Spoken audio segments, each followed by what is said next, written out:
Ladies and gentlemen, the American jury and Bulldog Nation, I have 29 points to make, and I hope to do so swiftly and succinctly. Do not let them play the white guilt game. That's why Obama got elected, and they're trying it again. The white guilt game.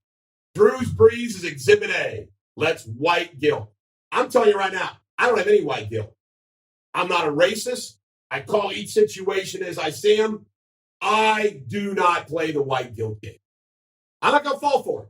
You shouldn't fall. That's what this is all about. Powell and Bush, it's announced, Colin Powell and George Bush, 43, have announced, or it's been leaked, that they may not support Trump. The same with William Cohen, former defense secretary under Bill Clinton, and, of course, Mitt Romney. Ladies and gentlemen, the American jury and Bulldog Nation, first and foremost, Colin Powell went to the UN and knowingly lied about weapons of mass destruction and caused the whole Middle East under George Bush 43 to blow up. It is a fact. George Bush 43, based upon him allowing 9/11 happening, blowing up the Middle East, and the economy collapsing, was the worst president in the history of the United States until Barack Obama came along and doubled the amount of debt that Bush did. Bush gave us $5 trillion. Obama upped it to 10. Obama, two worst presidents in a row, back to back. And guess who's buddy? Obama's and Bush are all buddy. George Bush was a frat boy president. And as far as Mitt Romney with the son name tag, there isn't a whiter person in America than Mitt Romney. Him walking with Black Lives Matter protests makes you want to gag. Mitt Romney, you're going to go gangster on us, Mitt? You're going to start hanging out? You're going to wear FUBAR and all that kind of stuff? You're going to start listening to rap music, Mitt? Going to wear your hat like this, Mitt? What a joke. Beyond a joke. They all hate Trump. By the way, I'm going to do something about this. It's Trump and us versus everybody. I can tell you right now, I'm going to defend the police till the cows come home. And by the way, I've sued cops. I can tell you right now, I've sued cops more than all of you because those of you that aren't lawyers haven't ever sued a cop. Those of you that are lawyers, other than a few people, I bet you I've sued more cops than anybody. Do you notice that they pick out these things like George Floyd? They don't pick out the countless things that are, nobody's talking about this, the countless things that go on all day long, the good cops do. And then they talk about defunding the police. I like James Wood's comment. James Wood says, no, just opt out of police protection. You know, if you live out in a street, you call them up and say, hey, I don't want police protection, okay. And by the way, how stupid is it? Even the liberal Democratic Minneapolis mayor says no thank you, but his council wants to do it. Are you kidding me? What's going to happen if you don't have police? Are you serious? And by the way, make no bones about it. No police means anarchy, but that's tell you what really means. It means incredible crime. Do you not realize the people who want to defund the police want to get away with all the crime in the world? That's the bottom line. It's unbelievable. I'm going to be interviewing Joe Rutter, who covered all the protests for Bulldog Nation News in the Tri-State this weekend. And my first question to him is, what do they want? What do they want? I still haven't seen an articulation of, but wait a minute, we know this, defund the police. Defund the police. Imagine if what the left does with these protests, and I like what Linda Caudell says. She said she calls the protest a Trojan horse for the riots. And it is. Look at all the harm done to left causes by these protests. Look at the damage done over the Rhine. Look at the damage to business establishments in poor communities. Think about that. Here's something. I may be the only one that got the cojones to say it. Remember, because I can't get fired. Blacks represent 13% of our population. 13% of population. Blacks in Cincinnati, they used to be the head of the football team. They're the head of the police department. They used to be the mayor. You look around, black leadership freaking everywhere. I don't get I'm going to say it. People like LeBron James, Black Lives Matter, so be so on. This is what they really want. They want control. They want their 13% to control everything. No. They're going to say, oh, no, we just want equal opportunity. No. The Constitution and the 13th Amendment gave them the freedom. The 14th Amendment gave them due process. The 15th Amendment gave them the right to vote. The Civil Rights Act gave them this and that. They have the same, blacks in America, the same rights as you and I. What they want is they want control. And they represent 13% of the population. They want to take over. And I'm telling you right now, the most militant of them want us in chains. They want us in chains. That is a fact, Jack. It's not about, it makes me so gosh dang mad. By the way, everyone's entitled to their cause. What's going on out there?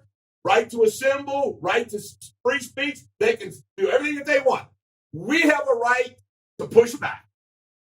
It isn't a black-white issue. It isn't racism versus non-racism issue. It is a political agenda-driven bunch of baloney. In fact, Joe Rudder reported that he goes, it was interesting, the blacks that were protesting peacefully and da-da-da, but the whites that were there, the liberal left whites, their agenda seemed totally different than the blacks who were peacefully protesting. It's unbelievable. By the way, police encounters, I have published some of my police encounters. But you know what? When you do a police encounter, you don't resist, you don't mouth off, and you don't commit a crime. You don't do those three things, police can't do nothing to you. Police can't do nothing to you. Selective compassion. I love this. The selective compassion. Oh, Cincinnati gets all revved up about George Floyd in Minneapolis. Where is the selective compassion, concern, and outrage for the members of the community that were victims of Dr. Durrani?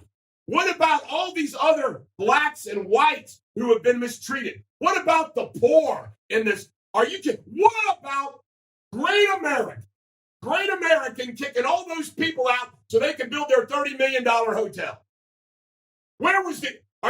You see what I'm saying? It is selective compassion and concern. When the media is going to scrutinize, see, the media's walking around like this. It's just like fascism. It's just like Nazi Germany. It's like, okay, what are you saying? What are you doing? Whose side are you on? And they go after you if you say anything. North Carolina professor had to resign.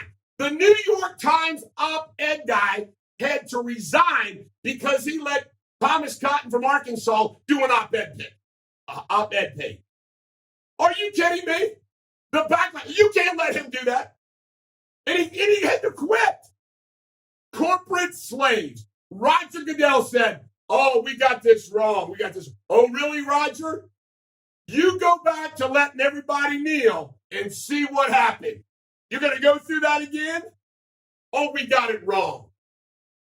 Colin Kaepernick asked for a workout with the NFL. They gave him a freaking workout. What did he do? He moved it. He goofed with them, messed with them a little bit, moved it to a whole different site. Half the team said, hell with this guy. He's playing, he's messing with us. Then he had his workout, he wasn't that good. He's been out of the league since 2016. Do you think Colin Kaepernick, out of the league 4 years, is as good as a quarterback coming out of college right now? He's not. And he settled with the NFL and got a lot of money. Colin Kaepernick, what a leader you got in Colin Kaepernick.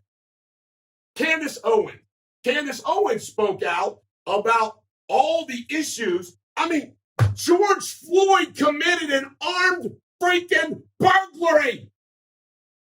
I don't know about you. I've never done that. An armed burglary. He isn't a saint. Now, what happened to him was still freaking wrong. I can separate that. But to act like, oh, my photo catch. Unfreaking believable. I caught this. Washington Post, pour into D.C. for biggest demonstrations yet. You see where Andrew Jackson is? Doesn't it look like the people are pouring in to the White House? They're ready to take over the White House. See the picture of Andrew Jackson? See how they took that picture and published it? Made it look like the people right below the White House? Here is reality. I've been in the White House several times, and I knew the Andrew Jackson statue was a block away from the actual White House. And you see how they made that picture make it look like people were storming the White House? Washington Post, ABC News ran with that story. What somebody said, it wasn't a fake picture. It's the angle that they took. You tell me what they were trying to do with this angle. An angle of a camera can be as false of a demonstration as a fake picture. Everybody's been talking about this. How can you get arrested for not staying in a lockdown, but you don't get arrested for going to a protest? It is absurd. And what do you think, all you liberals, that they desecrated the statue of Lincoln, who freed the slaves, Emancipation Proclamation, passed the 13th Amendment before he died, freeing all the slaves. They desecrated his statue. 9 of the highest murder capitals of the world are ran by Democrats. The mayor of Chicago, black on black crime, all the time, black on black, says F you to Trump. They sacked Walmart. She's begging Walmart not to leave. Really? You treat them like that and they're supposed to stay? And I will, till the day people, I crack up that saying all lives matter is a racist statement because it's saying black lives don't matter. I'm telling you right now, I'll say it. A black life is not any more valuable than a white life or an Hispanic life. All life is precious. Somebody posted on Facebook, average guy, part of Bulldog Nation, how his wife died, his only daughter died, and how precious those lives were. And how if he finds it offensive that, their life, isn't important. And you know what? I don't know anybody that doesn't think black lives don't matter. And you're considered a racist if you use all white lives matter. All white lives matter. All lives matter. All lives matter. White lives, black lives, all lives matter. I'll keep saying all lives matter. All lives matter. Guess what? Nobody can fire me. How about this? It seems that Fifth Third, somebody reported me that Fifth Third had a banner. Are we having corporations fund protests now, which are like funding riots? We have people bailing out the bad guys. Who's bailing them out? It's unbelievable. And last but not least, what did this country do when Tim Tebow wanted to take a knee and pray? Colin Kaepernick's a call. Tim Tebow is an outcast. The hypocrisy knows no freaking bounds. Finally, got to just think about this. Bathrooms, transgender bathroom, immigration, let everybody in, open borders, no police, free money, unemployment to last forever. Every single freaking issue of the left. I thought of this over the weekend. Just think if no guns. I mean, just think about if the left won every issue that they espouse, we wouldn't have a freaking country. It's unbelievable. Abortion on demand, no guns, control by doctor. I mean, complete economic control, free money for everybody, reparation, anything goes. Western civilization become a great thing with even all of its sin. It built the modern world that we love. They want to destroy it and control it. This is the Bulldog. Every dog has their day. Have a great day.